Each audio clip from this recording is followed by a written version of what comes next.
Romtec Sidewalk Restroom is a vandal-proof restroom solution in high-traffic areas. It's easy to install and maintain. This video will provide step-by-step instructions for the installation of this building.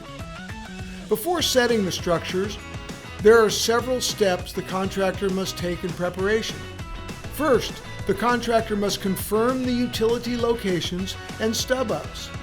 Then the contractor trims the utilities and lays out where to place the edge of the building.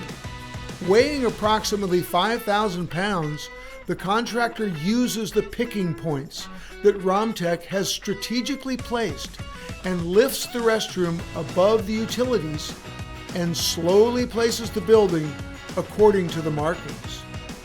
The next day, the contractor returns to pour the slab, carefully pouring the concrete evenly, performing the initial leveling with the screed board and then smoothing the surface with a hand float to create a nice finish.